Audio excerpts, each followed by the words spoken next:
Welcome friends, our channel Guru Chela Academy.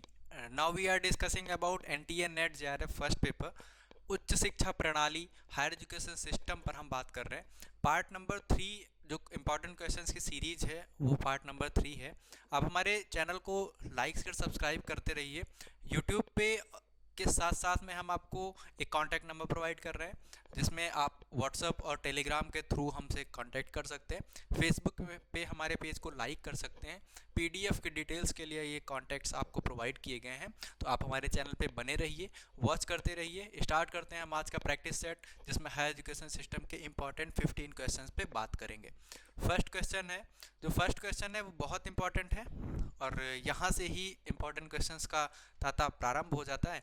बात करते हैं पहला क्वेश्चन जो है वह the university which have the central campus for imparting education are called. जिन विश्वविद्यालयों में शिक्षा प्रदान करने के लिए केंद्रीय परिसर होता है उन्हें कहते हैं। तो इसमें बात करेंगे सेंट्रल यूनिवर्सिटी केंद्रीय विश्वविद्यालय पर, डीम्ड यूनिवर्सिटी आवासीय विश्वविद्यालय एंड ओपन यूनिवर्सिटी। तो यहाँ पे 4 ऑप्शंस अवेलेबल हैं। सही उत्तर जो होगा वह है आवासीय विश्वविद्यालय, जो ऑप्शंस में सही उत्तर में लिखा हुआ है। तो ऐसे विश्वविद्यालय जिनके पास केंद्रीय परिसर नहीं होता उनको आवासीय विश्वविद्यालय कहा जाता है। अगला क्वेश्चन हम सेकंड नंबर क्वेश्चन पे। सेकंड नंबर क्वेश्चन जो है the name of IGNOU's only educational channel is. जो इग्नू का एकमात्र शैक्षिक चैनल है उसका क्या नाम होगा। तो यहाँ पे 4 ऑप्शंस हैं, ज्ञान दर्शन, ज्ञानवाणी, दूरदर्शन और प्रसार भारती। तो इग्नू का जो एकमात्र चैनल है उसका नाम है ज्ञान दर्शन। सही उत्तर फटाफट अपने अपने नोटबुक पे आप टिक कर लीजिएगा, जिसके बाद में आप ये भी देख सकते हैं कि कितने क्वेश्चंस आप सही कर पा रहे हैं। तो यहाँ से जुड़ी हुई सारी जानकारी आपको मिलती रहेगी। अगला क्वेश्चन है यहाँ पे third number question, where is the headquarters of Mahatma Gandhi international in the university located as. तो यहाँ पे जो महात्मा गांधी अंतर्राष्ट्रीय हिंदी विश्वविद्यालय है इसका मुख्यालय कहाँ पे है, तो वह है सी ऑप्शन वर्धा। ऑप्शंस हमारे पास में सेवाग्राम, नई दिल्ली, अहमदाबाद। तो इनमें से जो मुख्य कार्यालय है उसका नाम है वर्धा।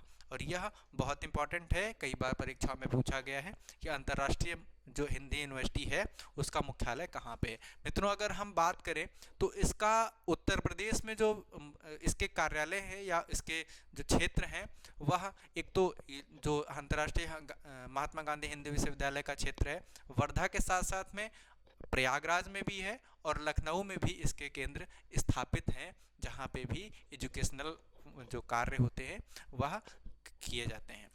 फोर्थ नंबर क्वेश्चन अगर हम देखें यहाँ पे, फोर्थ नंबर क्वेश्चन में है knock NAAC was established under which autonomous organisation.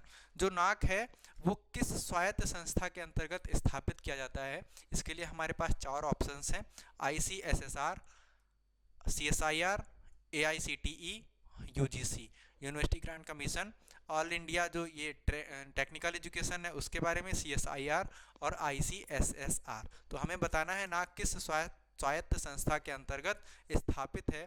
इसके लिए हमें सही उत्तर मिल जाएगा डी ऑप्शन, जो UGC के अंतर्गत स्थापित किया गया है। और यह नाक जो है यह विश्वविद्यालयों की गुणवत्ता की जांच के लिए या उनकी गुणवत्ता को नंबर्स प्रोवाइड करने के लिए, क्रेडिट देने के लिए इस संस्था का निर्माण किया गया था। तो इसके लिए हमें इससे जानकारी मिलती रहती है। फिर हम देखते हैं अगला क्वेश्चन क्या है। अगला क्वेश्चन है 5 number question, Lord Macaulay is related. जो लॉर्ड मैकाले हैं उनका संबंध किससे है। सेना के सुधार से, सती प्रथा की समाप्ति से, अंग्रेजी शिक्षा से विद द इंग्लिश एजुकेशन, स्थायी बंदोबस्त से विद द पार्लियामेंट सेटलमेंट। तो यहाँ पे अंग्रेजी शिक्षा के से इसका संबंध स्थापित किया जाएगा। सही उत्तर हो जाएगा अंग्रेजी शिक्षा से, जो कि सी ऑप्शन है। मित्रों अगर हम बात कर दें लॉर्ड मैकाले की, तो मैकाले मिनट नाम से एक संस्था स्थापित की गई थी। मैकाले के द्वारा भारत में अंग्रेजी शिक्षा का प्रसार प्रारंभ हुआ, जो कि 1835 से प्रारंभ हुआ। मैकाले के बाद से ही भारत में शिक्षा की जो व्यवस्था थी उसकी पैठ मजबूत होना प्रारंभ हुई, जिसकी चर्चा हम अपने मास्टर वीडियो में कर चुके हैं।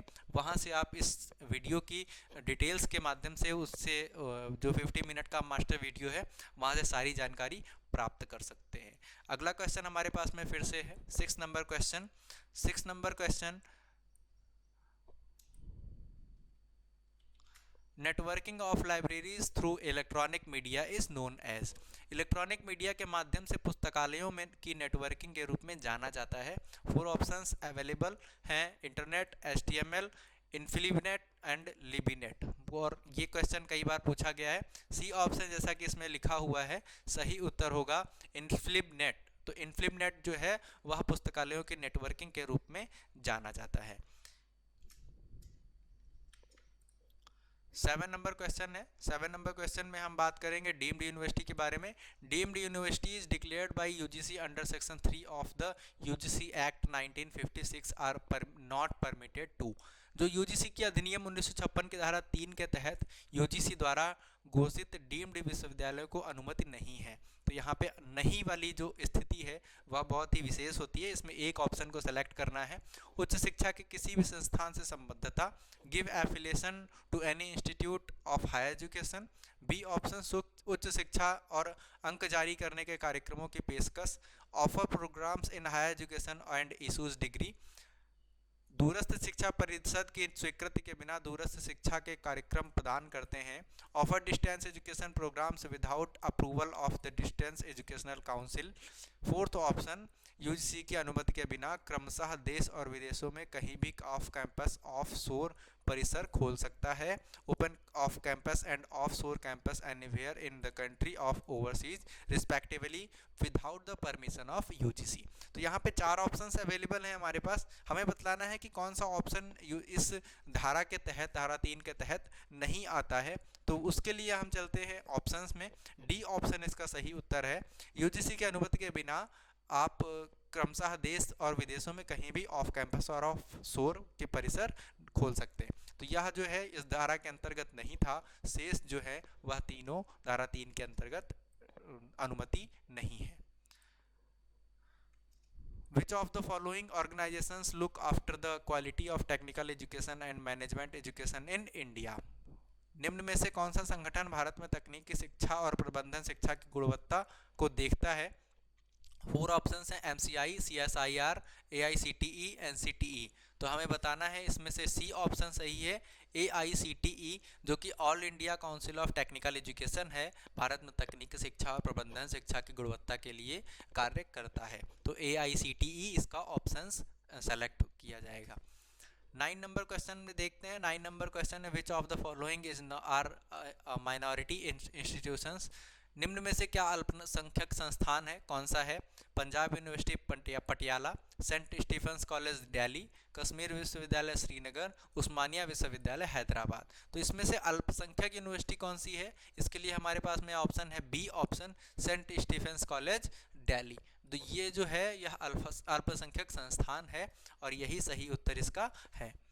10 नंबर क्वेश्चन है। 10 नंबर क्वेश्चन में हम बात करेंगे विच of the following universities has adopted the Meta university concept. निम्न में से किस विश्वविद्यालय ने मेटा यूनिवर्सिटी की अवधारणा को अपनाया है? ए ऑप्शन है Delhi university, Assam university, Hyderabad university and Pondicherry university. तो मेटा कॉन्सेप्ट को कौन सी यूनिवर्सिटी अडॉप्ट करती है? इसके लिए हमारे पास में सही उत्तर है A option, it means Delhi university adopted a Meta concept, Meta university concept. तो यहाँ पे सही उत्तर हो जाएगा दिल्ली यूनिवर्सिटी का। 11 नंबर क्वेश्चन हमारे पास में है। 11 नंबर क्वेश्चन में बात करते हैं which of the following statements are correct about central university. केंद्रीय विश्वविद्यालय के बारे में कौन सा ऑप्शन सही है? बताना है हमको। ए ऑप्शन है भारत राष्ट्र का राष्ट्रपति विश्वविद्यालय का आगंतुक के रूप में कार्य करता है। तो president of India acts the visitor of the university. केंद्रीय विश्वविद्यालय संसद के एक अधिनियम के तहत स्थापित है।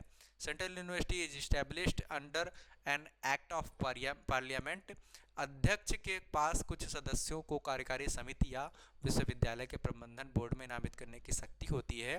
President has the power of nominate some members to execute committee और of the board of management of the university, all of above. सही उत्तर हमारे पास में इसमें कौन सा हो जाएगा ये हमें बताना है। सही उत्तर हो जाएगा डी ऑप्शन। ये सारे ही केंद्रीय विश्वविद्यालय के लिए संबंध में सही कथन है, जिसमें भारत का राष्ट्रपति विश्वविद्यालय के आगंतुक के रूप में कार्य करता है और कभी भी उसकी जांच पड़ताल के लिए वह देखरेख के कार्य कर सकता है। तो ये 12 number question MOOC stand for. MOOC का मतलब क्या होता है ये हमको बताना है। 4 ऑप्शंस हैं हमारे पास में, ए ऑप्शन है, बी ऑप्शन, सी और डी। इनमें से हमको सही उत्तर के बारे में बताना है। सही उत्तर हो जाएगा जो है वह सी ऑप्शन है, मैसिव ओपन ऑनलाइन कोर्स। तो ये मैसिव ओपन ऑनलाइन कोर्स है, या इसका सही उत्तर हो जाएगा।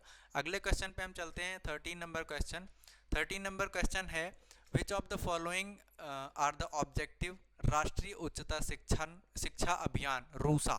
बहुत इंपॉर्टेंट है, रूसा के बारे में हमको बताना है कि क्या उद्देश्य रूसा के रहे हैं। गुणवत्ता संकाय की पर्याप्त उपलब्धता सुनिश्चित करना, to ensure adequate availability of quality faculty, राज्य संस्थानों के समग्र गुणवत्ता में सुधार करना, to improve the overall quality of the state institution. C option, मौजूदा स्वायत्त कॉलेजों के उन्नयन के माध्यम से नए संस्थानों का निर्माण करना, to create new institutions through upgradation of existing autonomous colleges. And fourth option, all of the above. तो हमको ये बताना है कि इनमें से कौन सा सही उत्तर है जो कि रूसा के उद्देश्यों को निर्धारण करता है। सही ऑप्शन है डी, ये सारे ही तथ्य रूसा के नियम को निर्धारित करते हैं। 14 number question, the best way of providing value education is through. देखिए ये जो इम्पोर्टेंट पार्ट ये हो जाता है, वैल्यू एजुकेशन प्रोवाइड करने के लिए कई सारी हमारे पास में एक पूरी लिस्ट जारी की गई थी। तो वैल्यू एजुकेशन के लिए सबसे अच्छा तरीका कौन सा हो जाएगा? CBSE के द्वारा इसके 53 या 56 तरीकों के बारे में बताया गया है। मूल्यों पर व्याख्यान, प्रवचन, लेक्चर, डिस्कस ऑन वैल्यू, मूल्यों पर सेमिनार, संगोष्ठी, सेमिनार्स, सिंपोजिया ऑन वैल्यूज, शास्त्र ग्रंथों पर चर्चा, discussions on scriptural texts and मान पर चिंतनशील सत्र, mentoring, reflective sessions on values. तो वैल्यू के लिए हमारे पास में 4 ऑप्शंस हैं। सही उत्तर जो है वह कौन सा हो जाएगा? सही उत्तर है ए ऑप्शन, मूल्यों पर व्याख्यान और प्रवचन, जो लेक्चर डिस्कोर्सेज ऑन वैल्यू। तो ये ऑप्शन इसका सही उत्तर हो जाएगा, जो मूल्य शिक्षा प्रदान करने का सबसे अच्छा तरीका होता है। 15 नंबर क्वेश्चन है, इस पे हम बात करेंगे। तो इस पे बात करेंगे तो हमारे पास में ऑप्शन है NMEICT स्टैंड्स फॉर राष्ट्रीय मिशन ई लर्निंग पर ICT के माध्यम से, national mission on e learning through ICT, national mission on education through ICT, national mission on e commerce through ICT and fourth one, national mission on e governance through ICT। मित्रों, e governance बहुत important part है जिसके बारे में हम ICT के अंदर discussion करेंगे और उसके सारी डिटेल्स बताएंगे। तो ई कॉमर्स के साथ साथ में हमारे पास बी ऑप्शन इसका सही हो जाएगा, national mission on education through ICT। मित्रों, जो ICT है बहुत इंपॉर्टेंट पार्ट है और इसके माध्यम से हम जो हमारी जो हाई एजुकेशन सिस्टम है इसको और भी स्पीड और वैल्यूज़ प्रोवाइड करते हैं। ICT के माध्यम से ही जो एजुकेशन सिस्टम को और भी सशक्त बनाना, यही कार्य है जो national mission on education through ICT है। बी ऑप्शन इसका सही उत्तर हो जाएगा। तो आज का सेट कंप्लीट हो जाता है, 15 क्वेश्चंस। PDF के लिए आप हमें संपर्क कर सकते हैं, कॉन्टैक्ट नंबर हमारा लिखा हुआ है यहाँ पे 9415525028। PDF और लाइव क्लासेस की डिटेल्स वहाँ से आपको मिल जाएंगी। हमारे चैनल को ज्वाइन करिए फेसबुक, टेलीग्राम और व्हाट्सएप पे, कॉन्टैक्ट नंबर मैंने प्रोवाइड कर दिया है। Please like, share, subscribe with bell icon. अगर आप बेल आइकन दबाएंगे, घंटी जैसा बटन अगर आप दबाएंगे तो हम आपको नोटिफिकेशंस और अपडेट्स प्रोवाइड कर सकेंगे। हमारे चैनल को में बने रहने के लिए